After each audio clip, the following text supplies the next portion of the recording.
Welcome back to the Automation Podcast, the world's number one industrial automation product and technology show. Thanks to you, our audience of highly skilled automation professionals. Thank you for being a member of our audience, and thank you for tuning back in this week. Now, for those new to the show, my name is Shawn Tierney of Insights in Automation, and each week I invite a new vendor to come on the show to talk to us about products and technologies.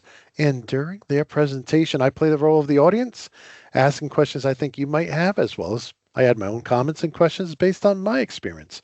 Now, given that over a quarter of our audience listens to the show, I will try to call attention to any details in the visuals I think you listen only folks may want to know about.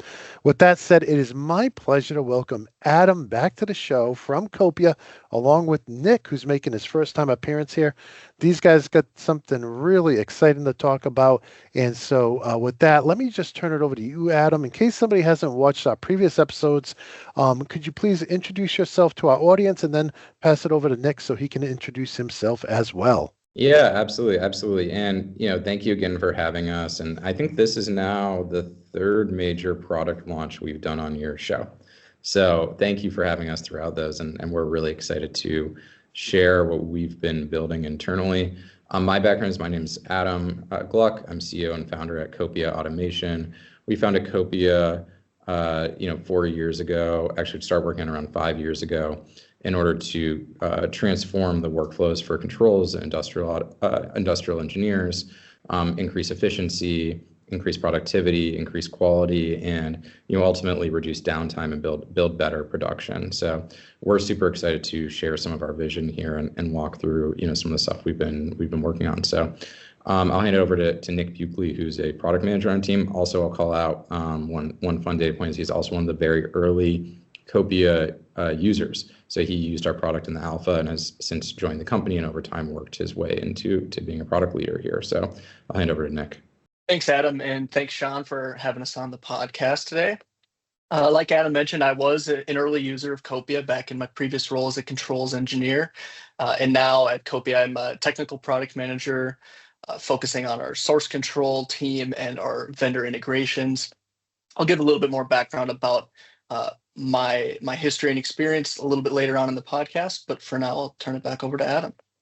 Cool. So we view, and obviously this conversation is about artificial intelligence and the product we're launching there. We view this as kind of another piece of our overall vision. And so for people who are not familiar with Copia, we're going to lead through how we think about industrial DevOps as an initial step. And then I'll hand over to Nick and he'll demo the new product that we're launching and kind of walk through some of the use cases that we're starting to see within artificial intelligence. Before we jump into that, AI is a buzzword. Our culture is, I would say, maybe an anti-buzzword culture internally at Copia. So we put a lot of thought into this before we kind of adopt it and start building this sort of product. And one big piece, and you'll see this in the examples that Nick will bring up later, is really thinking about what are the workflows of engineers working really closely with our customers. We're extremely customer-centric and product-centric as a business. About 60 to 70% of our headcount goes towards product engineering and enablement, so working closely with customers. And making sure that we are building something that is actually valuable. And so as Nick kind of goes through, he'll also be talking through, how we saw these kind of use cases for AI play out. And hopefully this can kind of contribute to the conversation. So we'll go through Copia at a glance. We'll talk about the overall problem of industrial DevOps, our current platform today.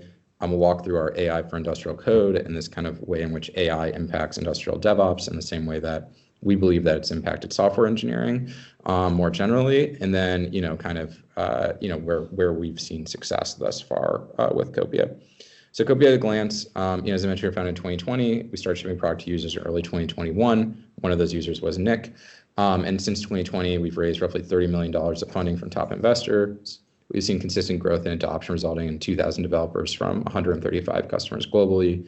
Our team is this combination of IT and OT from a variety of companies in the industrial space and in the software space.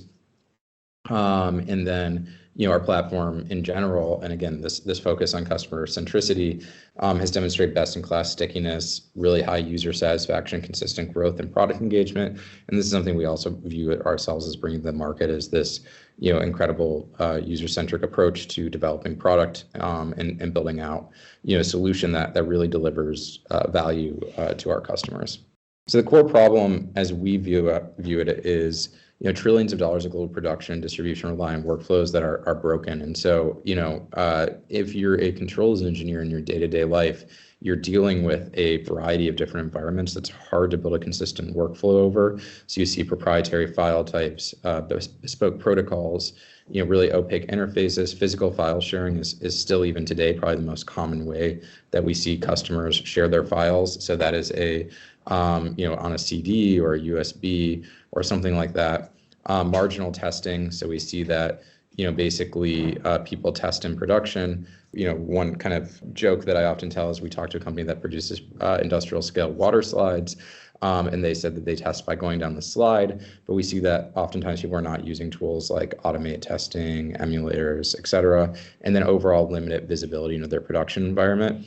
I think when you look at this, another lens you can use is to look at industrial productivity. We saw in the late 20th century that industrial productivity it went up consistently over time and continued into the early 21st century. But over the last 15 years, we actually haven't seen productivity within the industrial space in North America grow. And so one of our big visions is, how do we make it so that people can scale production? How can we create more industrial automation? How do we make it so that there's a wider scale and scope of industrial production? And so we see increasingly through people using industrial DevOps in our tools, hyper-focused teams operating at a scale that they couldn't operate at before. And we see people being able to centralize their controls teams and achieve better standardization and better scale overall, which unlocks business capability and strategic value. And so, we look at this kind of speed to market, ability to build production, actually set up new production as a critical piece of what we're trying to accomplish. And when we dig into the product, this is kind of the core of what we look at when we say that these workflows are broken. You see here, a binary diff. This is what a standard change management workflow would look like if you were looking at Rockwell code with Git, given that we have binary file types. So kind of the core to our product is making these workflows and these products that don't work with standard off-the-shelf IT tool chains work well, and in a way that's ergonomic. So you can see here, this is a visual diff, of the same code or similar code. Similarly, we often talk about DevOps. DevOps is the outcome of applying the most trusted principles from the domain of physical manufacturing leadership, the IT value stream. And it's very interesting because you look at DevOps as a set of practices that we're almost reintroducing to the industrial automation world, but it came out of lean theory of constraints, the Toyota production system, et cetera. So you kind of see the circling of knowledge between the IT and OT space. But when we talk about DevOps for IT, it kind of enables, faster workflows. It enables, more scale of your engineering teams. And we often talk about the IT DevOps approach. And so that starts with Git-based source control and collaboration, which gets to faster recovery, automate testing, which enables you to catch issues earlier. Deployment management, we've actually talked to customers and say it takes them 3 months before they can deploy a change to production, even after they've made the change, because it's so painful to actually push changes in deployment, some more efficient deployments, and then observability and monitoring, more visibility to changes. So you can actually say, hey, our code is from the moment we finish writing it, it's reviewed, it's tested, it's deployed in a consistent way, and that we get observability and monitoring there. The lack of DevOps and OT, really we see, within the OT space, a lack of backups and outdated file storage. As I said, physical storage is the standard use case. That leads to extended downtime. We see manual testing in many cases, testing in production or testing during planned downtime. So, manual testing frameworks where things don't always get tested because it's so painful to test in production, and people don't run through every test that they should do. So ideally, we'd have more emulators, simulators, and automated testing, manual deployment. We see just changes are really expensive in this space, and limited observability. People don't really know what's changing in their environment. On top of this, as we've kind of moved along, we view industrial DevOps as a fundamental part of the industrial application layer. And we've started to see this kind of pick up as you're building out your industrial stack. You'll build your networking, you'll build your edge infrastructure, you'll be building, network observability, all of this stuff.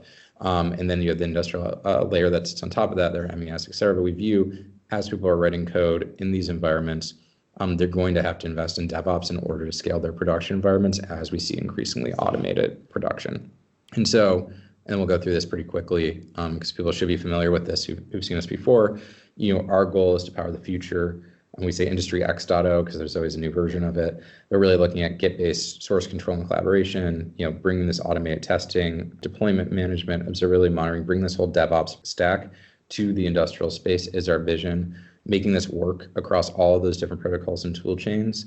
And then increasingly, and we'll talk about this here, we see AI transforming the way that software engineers work. We think that it's aligned with our vision, trying to understand if the same improvements we see in the IT space, the software space are possible within the OT space, and start thinking about AI enabled workflows, which we'll talk about our initial approach to this today. But before we get into that, this is our platform today, focus hyper on source control, automated backup. This is our source control solution. So you can see these kind of visual code changes here. This is kind of the bread and butter of a good source control practice. Commit graphs, helping people understand what's changing, who's changing what in their environment. And then our other core product that often is useful in the end user market and people who sustain production is automated backup and disaster recovery, which is increasingly par for the course within industrial environments, especially as we see IT and OT converging, CIOs and CISOs taking over these environments, and even regulatory requirements in Europe. There's a requirement to understand what has changed in your plant floor and to have good backups. So I think we'll see broad adoption of backup solutions over the next 5 to 10 years.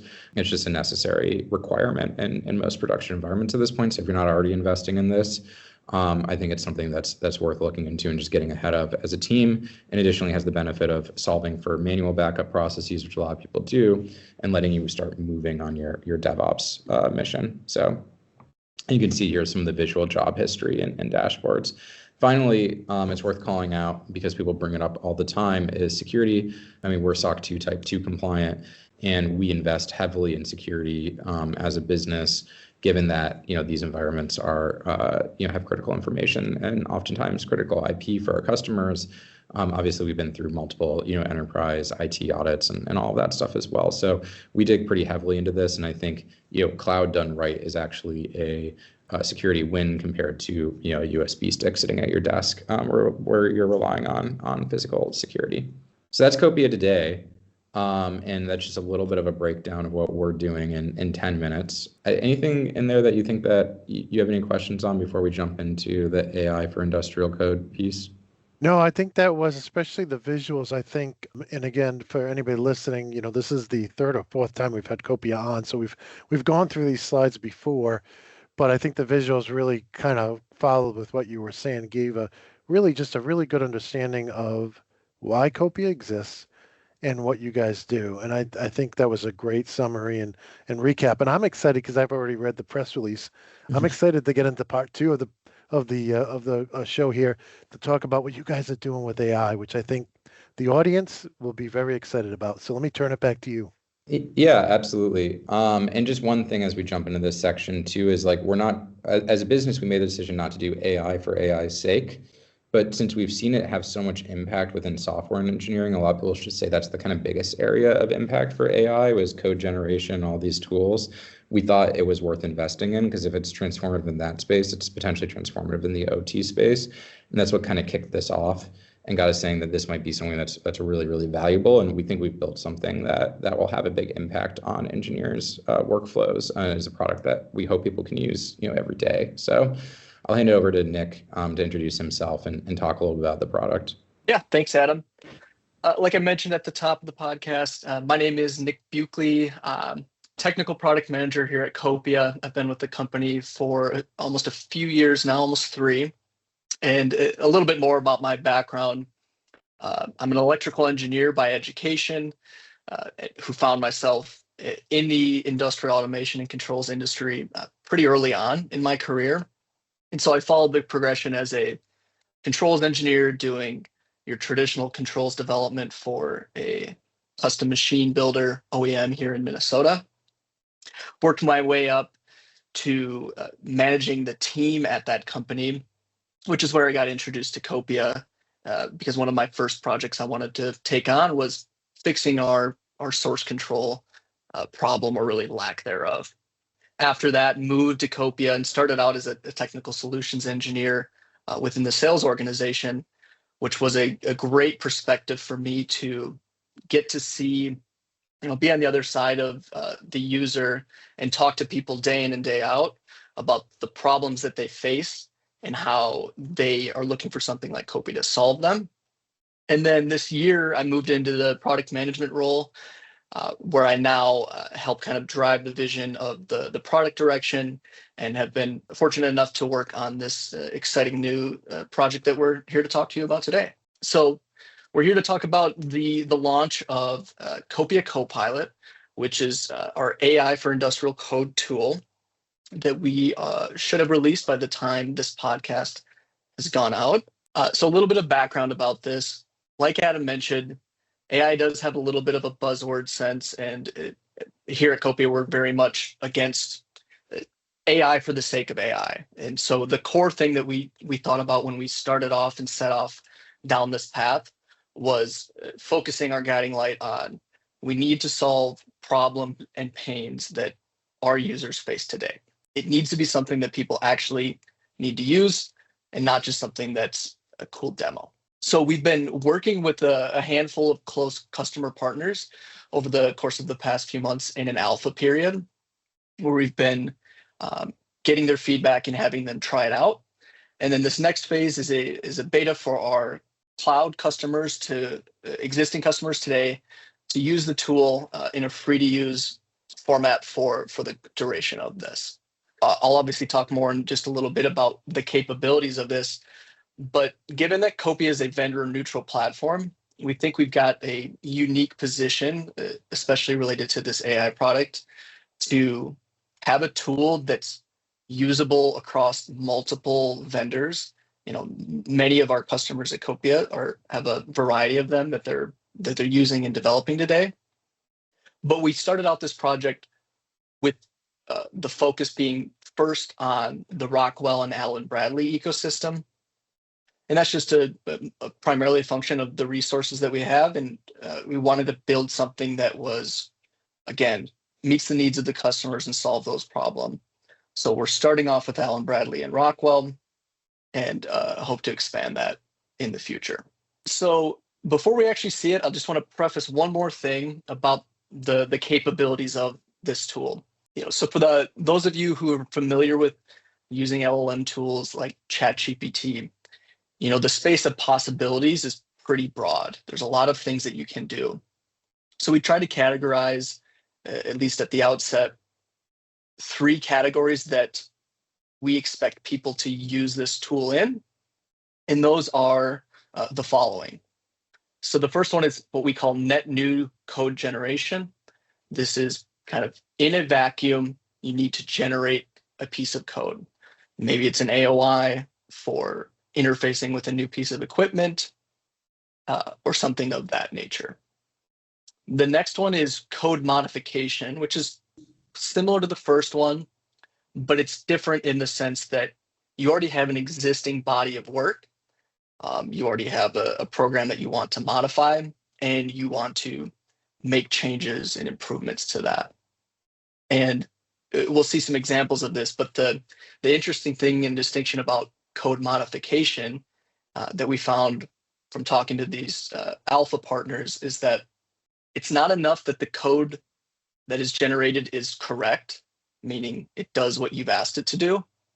It's also pretty important that it looks like the code that you're using, because people tend to standardize their code to assist with ease of maintenance and just usability across the organization. And then the final one is just kind of the traditional conversational question and answer and code interpretation. I kind of think of this section as a digital controls engineer colleague that you can ask questions of. And what we'll show here in a little bit is the capability of the tool to look at your code that you give it, your PLC code, understand it, and ask questions and suggest improvements and things like that. So with that, we've prepared a few demo slides here. Just to preface this, these are all real prompts and real responses that the Copia Copilot has given to us. This first one is really focused on that conversational Q&A. So in this example, my prompt is, give me a brief summary of this program and its contents. Now, why would this be useful? Well, I've got a few stories of when this could potentially be something that you'd want to use.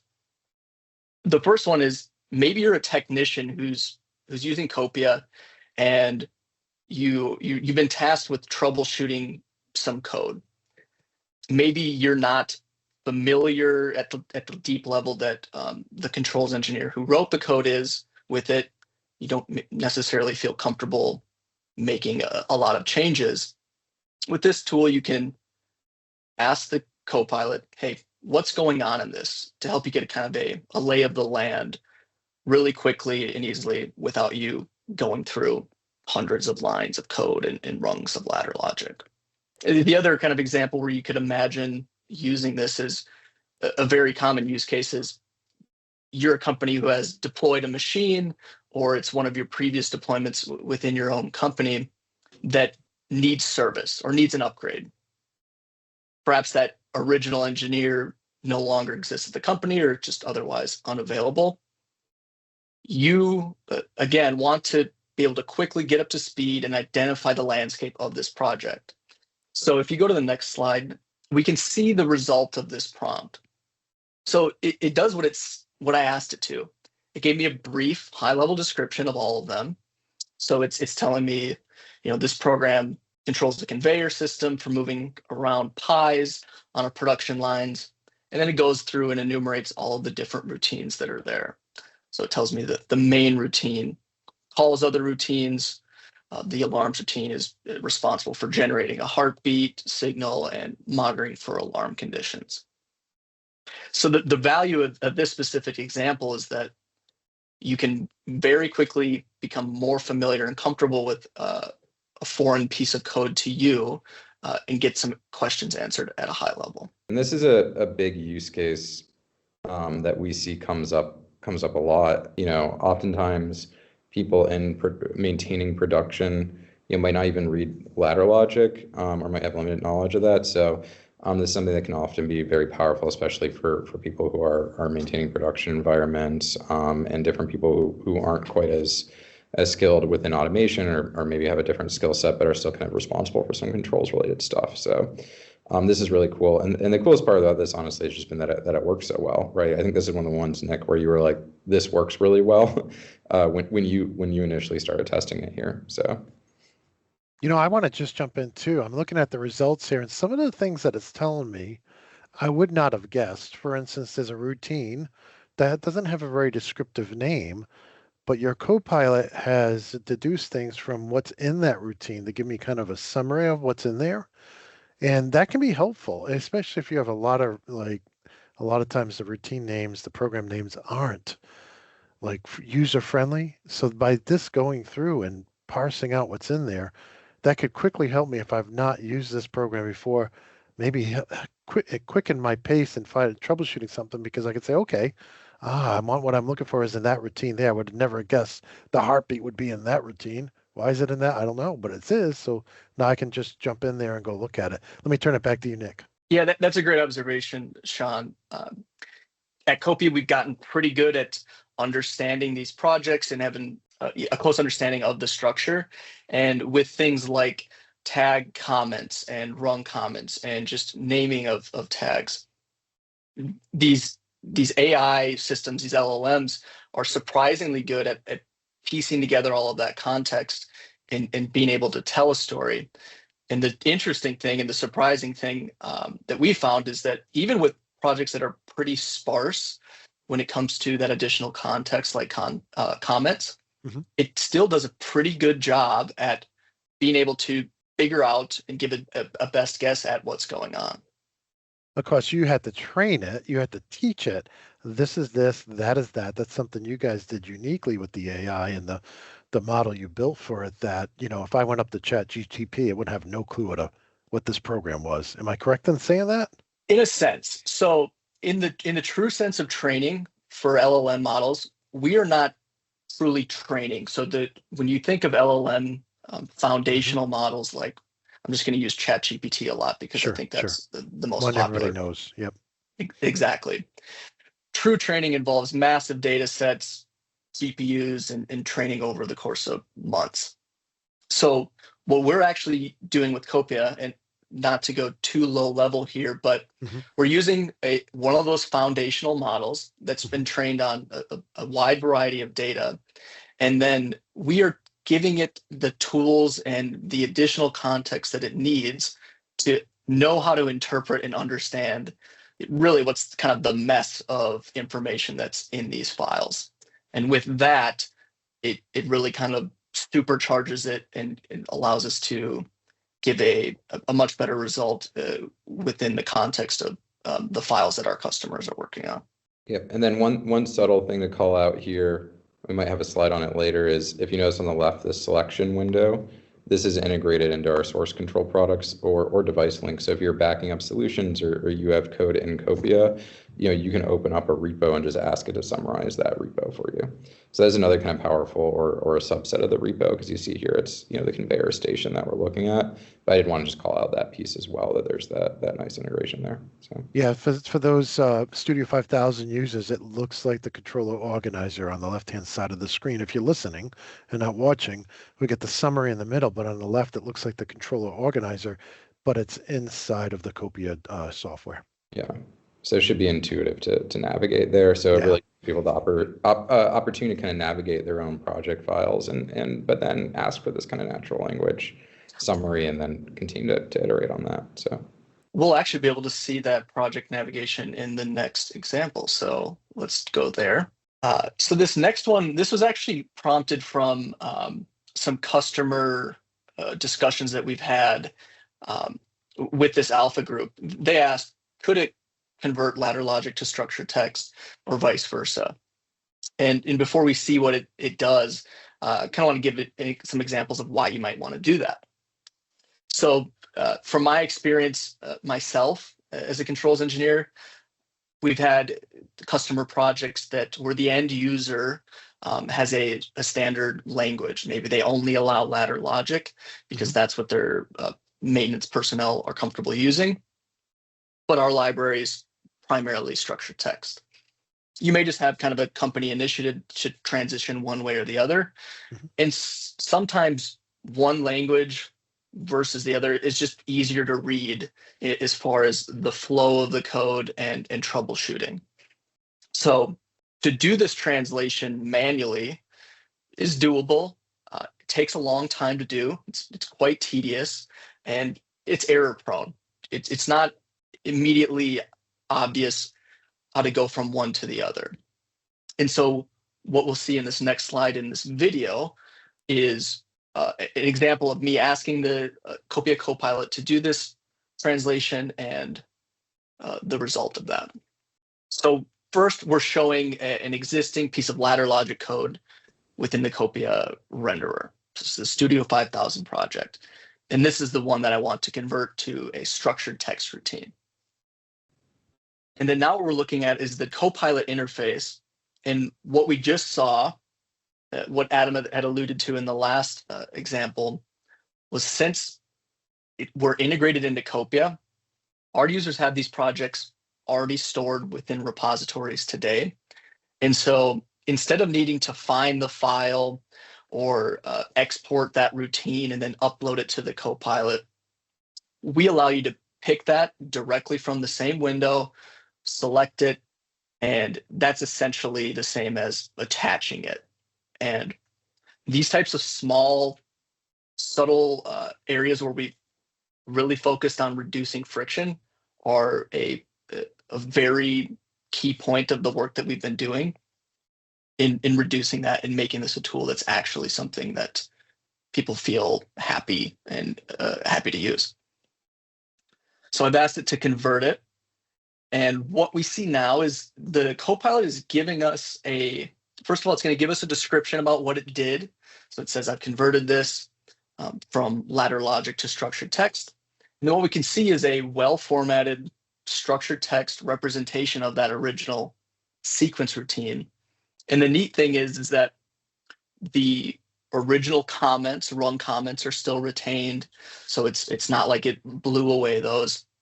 And all the original sequence numbers still exist. So it still can be used within the context of your project.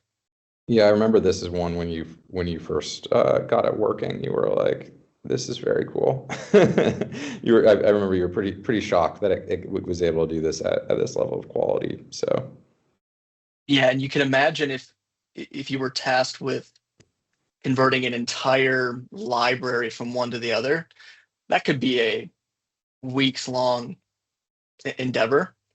This can substantially increase the time to doing the conversion, and then not to mention the reduction in errors and issues when you've done that translation. Guys, that was really cool. And so for the people who are listening, let's just take rung one, for example. We got like an XIC, and then branched around that. We have an XIC ONS, and then that leads over to a move. And so what would that look like I think we can all kind of visualize that in structured text, but we're doing an either or here. We have two instructions or these other two instructions, right? And so when we look at what it did an if statement like you'd expect, and we have open parentheses, and we have the first two operators, and then we have an or, and then we have another operator that matches the latter. So you can really follow along. It's in the same order as the ladder logic, and you can follow along. You see the run comments there are now comments inside of the structured text. And all Nick did to make this happen is he selected the routine he wanted to convert. He typed in, hey, convert this routine from ladder to structured text, and it did it. And Nick, am I missing anything here? No, that's it. I mean, I suppose the one thing that I neglected to mention is what you do with this after you got the result, after you see it on your screen. And that's something also that we identified really early on as being a pain point. Since we can't integrate with the IDE itself, we've got to do everything we can to reduce the friction of getting the results to actually accomplishing the final task, which is getting that code on the device and doing the thing that you want. So a couple of things that we've done to make that easier is, first of all, with structured text, it's just text. You can copy and paste it like you would. So you can copy it and paste it directly into your IDE. But the other things that we can do with Copilot is download the L5X and an importable L5X. So if for whatever reason you wanted to do that way, you'd be able to download it, right-click, import in Studio, and add it that way. And then with results that are generated in ladder logic, we've actually we've done a lot of work to make that easier as well, because that's a little bit trickier because it's not just text. And you can, within Copia today, select multiple rungs of Rockwell's ladder logic, click a button to copy it, and then in your IDE, you can paste that as neutral text, and they'll get created down there. And so that's about as good as we can get without being in the IDE itself for making that transition from the Copilot to the actual IDE. Yeah, and this is, again, I mean, we mentioned earlier that while we're a multi-vendor product, we picked one vendor to begin with, but where we really dug in, and Nick and the team really dug in, was trying to make sure that these workflows were ergonomic. And again, it's that hyper focus on, can we build workflows that actually work for the people who are using the product? So those small things like, how do you get code out of the Copilot into the IDE? We spent a lot of time on those sorts of things because we wanted to make sure that we really nailed the workflow and made sure that it worked well for the users of the product, and the very intense customer-centric, user-focused conversations we had with our alpha customers helped us kind of smooth out those rough places in the workflow. Because if people had to then redo all of this stuff in Ladder and Studio 5000, it was going to be painful. But if they could copy and paste, it was going to be a lot easier. Okay, so this next one's a fun one. And there's been a lot of examples of this as we worked on this project of things that our users have asked that we can do. And the answer was originally, we don't know, but we'd love to try it. And so one of our one of the alpha users had this problem where his team was responsible for writing, maintaining, and distributing the company's library of standardized code. So they would write AOIs that controlled their, communication with a database, for example, or controlling a robot. The thing that they were missing, though, is that they didn't have the bandwidth and the time to actually do the final step of documenting these pieces of code with essentially like an instruction manual. And the result of that is when people don't have the instructions, people are not as likely to follow those standards, but it just didn't really rise to the level of them investing a bunch of an engineer's time to write documentation. And I know I don't like writing documentation. I suspect that a lot of the engineers in the audience don't either. So what we were able to do, and we're going to see here next, is within Copilot, we're able to ask it to write a document describing the purpose of the AOI, the intended behavior, any requirements such as inputs and outputs, and put it into a nice format. And so what we're going to be putting in here in this example is a markdown formatting, which is just a nice way of formatting text. What we see here, this is again that project tree. So I have my Studio 5000 project in my Copia repository, and I selected the AOI that I wanted to generate the documentation for. In this case, it's an alarm AOI that I'm sure many people have interacted with something similar. So then continuing on, we asked it to generate that documentation. And what we see at the end of this is a list of text of that documentation. Now, this has some weird kind of icons. That's the markdown formatting syntax. So what the video is showing now is us putting this into Copia so we can actually see that formatting. And this is how that user ultimately wanted to store this documentation, because within Copia, it's right next to the code. What we're seeing is a really nicely formatted and well-structured document that starts off with, here's what this AOI is intended to do. Here's a list of inputs that are needed, including the data type. So it's calling out that the input alarm condition tag is a Boolean, and then the alarm time is a double integer, which is representing the number of milliseconds for the debounce for triggering the alarm.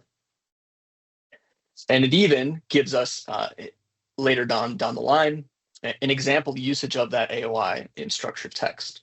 All of this is from one prompt that you can reuse and ask for any and all of your pieces of code within the project. I was just going to say, for the audio audience, we saw that markdown language. It was all just text, right? With the extra characters that you may not normally see in a text file. But what those extra characters did was defining the font size, was defining the, should it be bold, was defining, hey, is it a ordered list or is it a bulleted list? And even if it's a code sample, which would, shows up in a different, with a different color background. And it looks beautiful. And I know if you gave me this AOI and said, Shawn, create this document from this AOI, I'd be like, I would get a headache immediately. It's like, I don't want to do that. I want to do something productive. So having the AI tool be able to generate this just from all the work I've put into my AOI, I've gone in there, I've described everything, I annotated everything, having the ability for your Copilot to be able to create this documentation on it is pretty huge. I'm just very impressed. It looks so professional. Yeah, thanks. It's nice when the capabilities allow you to kind of offload some of the tasks that are not as fun to do as an engineer, like documentation. So it's a great capability, I think. Yeah, we saw a customer sit with this for 3 hours and generate an AOI for every single documentation for every single AOI, just like this. So it's a really powerful way of building more documentation. And then even if you're not the owner of the AOI and you're consuming the AOI, being like, how do I use this AOI? You can go ask our Copilot that, and it will return, this is how you use it. So it's useful both if you're the owner of the AOI or if you're given this thing that you're supposed to use and you don't know how to use it, right? So, and there's no documentation. So it kind of filled the gap there and help people be more productive. Yeah, and it's not easy to look at a AOI. When you look at AOI, you don't see this beautiful document, right? It's a piece of code, and it can be everybody knows it's time consuming to read somebody else's code, right? So even the best developed AOI doesn't give you this level of, ease of use. You could actually read this and say, "Oh, I feel pretty comfortable with that AOI now." So I would like to know what you in the audience think. Are you impressed like I am? What are your thoughts on this? Let me know. Leave a comment on the show. Send me get in contact with me. I'd like to know what you guys think about this as well. And let me turn it back to you, Adam. Yeah, there's one thing here too. I'm just seeing the second bullet under limitations, which says the AOI does not provide built-in alarm acknowledgement or latching functionality. These would need to be implemented externally if required. I don't know how it figured that out. It's pretty cool. It's pretty powerful. Should we go to the next slide? Yeah. So the next couple of slides are going to be on the code generation, a little bit more depth on that. So this one's going to be this is that net new generation. So from scratch, generate me a piece of code. And so what we're going to ask it to do here is generate me just a template routine of a basic sequencer, of which most companies will have this concept of a sequencer. You might write it in ladder logic, you might have it in structured text. What I'm asking you to do is just generate me an empty one as a boilerplate, and leave the rest empty.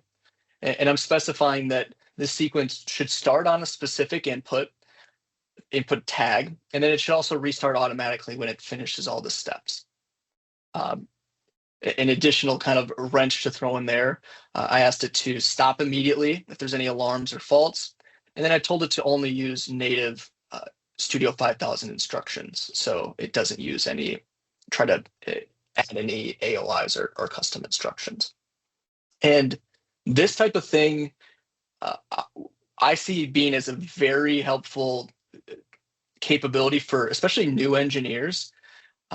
When I started out as a controls engineer, well, really as an intern, my first project was tasked with translating an existing project from Rockwell to a back-off system. And I didn't have any training. I was just sat down, looked at the code, and needed to email coworkers asking questions and just kind of slog through it. And with this capability, you can kind of more quickly get that level of proficiency, and with the additional benefit of not needing to sit next to and pester a more senior engineer. So if we go to the next slide, we can actually see this demonstrated. And this will be a quick one because I'm not selecting any project to begin with. I'm just giving it the prompt as input. And then what we look at here is the output. And if we scroll to the top, Adam, just pause when it gets there, please. So we see 10 or so rungs, and it has an output of this ladder logic routine, and then down below it has a description of what it's doing. But we can see here that on the first rung, it's saying if the start signal has been given, or if the sequence is completed, it's coming back around, and there's no alarms, we're going to kick it off. And then we also see that it meets my other requirement of if there's any alarms present or any faults present, we're going to take the sequence out of running mode so that it stops. And then for the future steps, it did what I asked and said, just make the steps as a placeholder, but don't have any actions within them. Just leave them blank so I can fill them out later on down the line. So to kind of continue on that, this next example is next slide, please. Yeah, one thing just to add real quick too is the rendering itself in the browser, right, of the generated code. This was something that we invested in early in the process. Is we said, hey, if we're going to build a code generation tool for ladder logic, it needs to actually generate visual code. And so this is something that isn't anywhere else on the market as far as we're aware. And we thought is kind of a par for the course. It's kind of back to this idea of making the IT DevOps vision ergonomic in the OT space, the initial binary file diff has been kind of core of what Copia is doing, is having this code generation actually also be visual. So I just want to call that out because I think we're used to it now, Nick, but it was that was a big step for us when we started this project, was can we generate code that we can then render in the browser so that people can actually have they can actually use the product. Yeah, that's a good call, because if you're not able to see it quickly and instead you have to kind of round trip to the IDE to verify it and then come back, iteration, asking it to make changes and improvements to the results that it made is really, really slow and kind of diminishes the value. So this is very, very important that you can actually see the results in a format that resembles the final format. So we continue on this example by asking it to now modify that code. And this is kind of I think an interesting demonstration of the capabilities, because what I'm asking it to do, and I think it's a slightly different sequence routine, but same structure.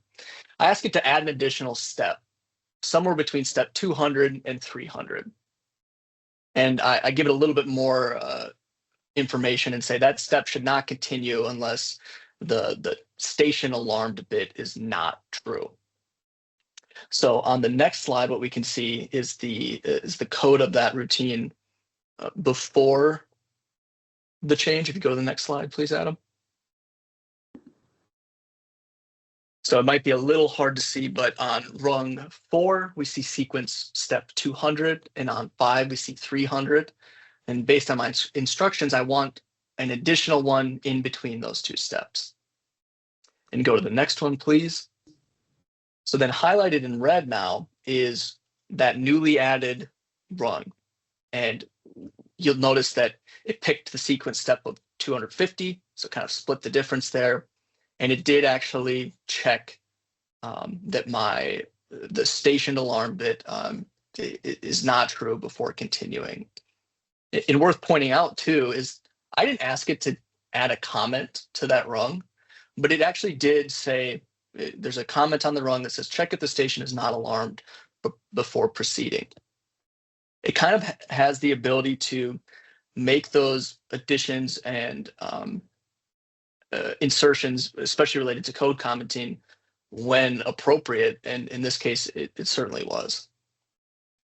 So I think I just have a couple more examples. So this one's a unique one where I'm asking it to generate a UDT. So I wanted to show this to demonstrate that it's not just code generation or logic generation in the traditional sense. I'm asking it to write a UDT, which is essentially a custom data type for Studio 5000. And I've asked it to do for a recipe that's representing an oven control process. I say it should contain elements around temperature, target temperature, PID values, and errors, but I give it a lot of latitude to add any additional parameters that I'm not thinking of. Now, is this the most realistic example? I don't know. I've never done an oven control, but I'm guessing that if you're someone who does, you probably have a very good sense of those types of values and controls that you want. But that does not prevent you from specifying specifically, saying, I want a temperature value named X and on. But this is just, it shows that it's kind of has some ability for creative thought and kind of filling in the blanks there. So if we go to the next slide, I think this is a video demonstration of me asking it. And once we get the response, Adam, we'll just ask you to pause that, please. Once I get to the UDT. So the interesting thing is, since we've tied this in with our kind of core source control and rendering technology, you'll notice, Shawn, that the project tree, just like you called out earlier, which resembles the Studio 5000 logic tree, shows us the list there, and it shows us the UDT in the location that it would be normally. And I can click on that and see a UDT with 7 or 8 tag elements in there. And then continuing on, Adam, you'll even notice that I didn't tell it to give me a good description, but it is kind of one of the things that we've done is really biased it towards being a thorough controls engineer. And we notice here that the cooldown rate tag, they added the comment, Copilot added the comment that says, this is the cooldown rate in degrees Celsius per minute. And each and every one of them has that. Yeah, that's super cool. We love a rigorous AI.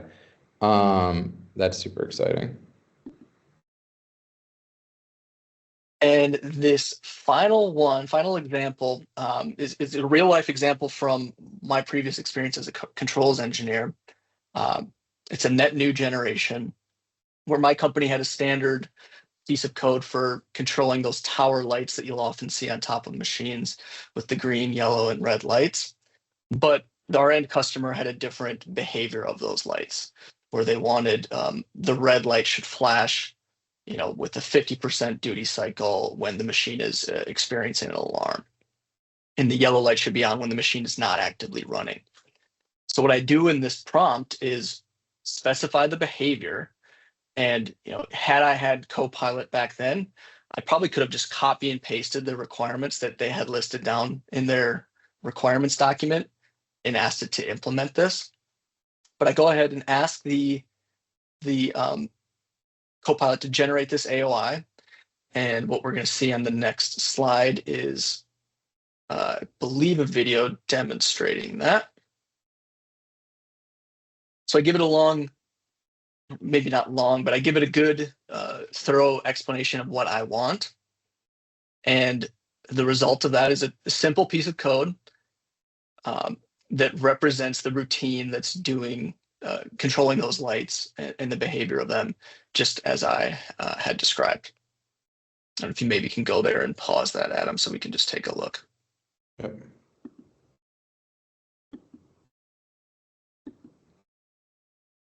So if we look at rung 0, the green light is on when there's not an active alarm. And we see that the red lights on rung 2, as well as the alarm, both get activated and start flashing when there is an alarm active within the program.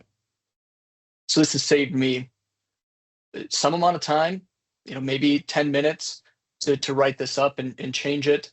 And I can, just like I mentioned earlier, import that directly into the project and start using it immediately. Yep. Great. Anything else on that? And then I can add one or two other things just for people's consideration as they're thinking about using and engaging with the tool. No, I think that's it. Hopefully those examples kind of demonstrated some of the possibilities and capabilities of the Copilot tool. And we're really excited to see all of the new ones that people come up with when they start using it. Yeah, it's been honestly, I think on my end, as we've built this out and I've been watching you and the team engage with this, and the tool is kind of understanding, what's, and also the early alpha customers is, what can this tool do well, what can it not do well, and starting to feel that out. I think one really interesting thing too that we saw across different customers is there's a learning curve associated with some of these tools as well. So you notice that some of these prompts are really well structured and all this stuff as well. That same learning curve, I think sometimes people think they run into these sorts of learning curves. They're like, oh, we're just experiencing this for the first time, or it's on the platform. A lot of those learning curves exist within software GPT as well. So when you're generating Java or C# or whatever, you often see you have to structure the code the right way and send the right sort of prompts in order to get the result you want. So there is kind of a learning curve that people go through with this. So as people adopt the tool and use it, just kind of keeping that in mind of this is what well-structured prompts look like, and the result will be better based off the quality of the actual prompt that you put in. The other thing I just want to call out here is in terms of how these tools get used is we don't provide a guarantee that the code works on the first code generation. You still have to bring it into Studio 5000 and test it. You might modify the code and do some things a little bit different, but the goal there is to get you an 80% improvement. So, how do you, the sequencer example is one I think about where you're like, this is repetitive code to write. Let's just get it going, and then I can kind of go from there. And that's similar to how code generation gets used in the software space. People generate some code and they'll bring it into their project, but then they still have to adapt it to the project and the environment they're in as well. So I just want to call some of those things out, as people come to the tool. Is it's a goal. The goal is to speed you up, to bootstrap, repetitive code, or building out a UDT is a great example of this, and make it so that you can actually just move a lot faster. And that's why you see that, sometimes we'll say even 30-40% productivity improvement for software engineers using, code automation. So all of this stuff, is goal is to make it so that you're more productive and able to do more work as an engineer, whether you're sustaining production, you need the documentation, the natural language, and the AOI documentation, or you're developing new code from scratch. This is really powerful, and thanks for demoing that, Nick. Yeah, absolutely. I think that was great. I can definitely see it's easier to type in, create a UDT that does this, this, and this, than it is to actually go in the GUI and create it all, manually. So especially like if you have to create 200 rungs and it's going to be a sequence like you had there, it would be easy to say, hey, create this 200 run program that does X, Y, and Z, and just have it generate the code. That's a lot of typing that you didn't have to do, because it understood what you wanted and it did all the work. It's almost, analogous to what we did, 20 years ago when, we just, people discovered Excel, or maybe it's 30 years ago. And they're like, I can just click the corner and drag and it fills it, auto-populates everything. So Yeah. it really just is a super usability and time saver for our engineers who are being asked to do more and more every day. So let me turn it back to you, Adam. Yeah, absolutely. Yeah, no, and I think the time saver, I mean, for me, when I was a software engineer and writing code every day, I used to always say there's a lot of manual labor involved with just typing all the things you need to type. And some of that work is actually not the most exciting part of the role. It's often exciting to figure out, how do I translate this process I was given into a overall cohesive system, and hopefully enables people to be more highly leveraged, and be doing more impactful and exciting work in their day-to-day workflow as well, as opposed to writing boilerplate. So. Yeah. Cool. Just kind of roll this out, more outcomes, thinking about DevOps, kind of bringing back the overall DevOps story. We work with customers across across almost every industrial vertical, from packaging and distribution to, discrete to water treatment, utilities, et cetera. Like we work across, a bunch of different industrial verticals, hundreds of customers. And as I mentioned, our goal is really to deliver value to those customers and make sure that we are having substantial impact there. Again, where we try and differentiate in the market is to be able to have a standardized workflow that integrates across every vendor. And a lot of the core work we do is integrating with additional vendors. So, with this Copilot product, we're starting with Rockwell, but assuming that we get to a workflow that works really well with Rockwell, then we want to kind of spread those and scale them to other vendors. And then, again, we see results in these cases. This is a public case study with Amazon: reduction in unexpected downtime due to code error, reduction of resolution time for severe code issues. So we see this actual impact of adopting these practices. And we work, across different industrial horizontal verticals. So we work in basically almost every industrial vertical. And then again, we've worked with a variety of customers. So we see, impact on output, impact on workflow. Copia has been life-changing. AWC, as an amazing customer, saying it is a part of our daily operations, using the product every day. A couple of hours per person per week, we often hear with our source control products. So, we can see across all of these great customers that we work with, incredible impact in their day-to-day workflows, and enables you to do more with your controls engineering team as you're adopting these practices. We're hoping AI is even more of an accelerator as people really dig in and start to figure out how to use code generation productively in their workflows, manage to use documentation to learn the code and set context more quickly so they can onboard into projects more easily. We're hoping that we see, and then also using our tool to modify their code and actually develop. So it's super exciting, and we're hoping this becomes another piece of this overall story of impact. So with that, any other questions or any other kind of thoughts that you have as we're digging through this? I would just say that it sounds like from the beginning of the show that if somebody is a customer, that they're going to have access to the beta. Is that correct? Yep. So our open beta is launching in a week or so. I guess it will be launched by the time people are listening to this. And if you already are a Copia customer, you have access to our open beta immediately for free in your product. The reason that we're doing an open beta, again, we keep talking about customer centricity, solving real problems. We want to see this as a product that people can use every day. Our existing product, we track stickiness index, which is of people that use our product every month, how many are using every day. And we see, a third of our customers who will use the product once in a month are using it every day. It's an indispensable part of their workflow. And so we want to see that same level of stickiness and engagement with this tool to know that we really solved a problem for people before we worry about, how do we monetize or any of that stuff. It's really focused on, are we building something that is valuable, and is solving a real problem. So it sounds like if you're potentially a large customer, you could have some influence on, as the alpha customers have already, some influence on this product and how it's developed through its beta stages. So if this is something you're looking for, guys, please get in touch with the folks over at Copia, and they'd be happy to work with you on that. Adam and Nick, was there anything else you wanted to cover? Yeah, I'll add, if you're not a Copia customer and you're really interested in using this tool, still reach out, right? We can probably figure something out. So our goal is really to learn and work, in a close way with users and customers. And as I said, make sure we're solving real problems and that we're bringing a tool that adds real value. So don't hesitate to reach out. That's why we're talking about this publicly. Well, guys, I want to just thank you again for coming on the show and going through this exciting new product. I really love where you're going with this, and I really appreciate you coming on the show again to show a new product to our audience. Thank you, guys. Yeah, thanks for having us. Yeah, thank you so much for having us. This is always a really fun show, and it's great to be able to go deep on the product, and we really appreciate the questions and thoughtful insights. Well, I hope you guys enjoyed that episode, and I want to thank Adam and Nick for coming on the show to tell us all about their new Copilot AI that they're integrating into Copia. And if you're a cloud customer, of course, you can try that out right now. And I want to thank Copia, too, for sponsoring this episode, making it ad-free. Wasn't that great? No ads?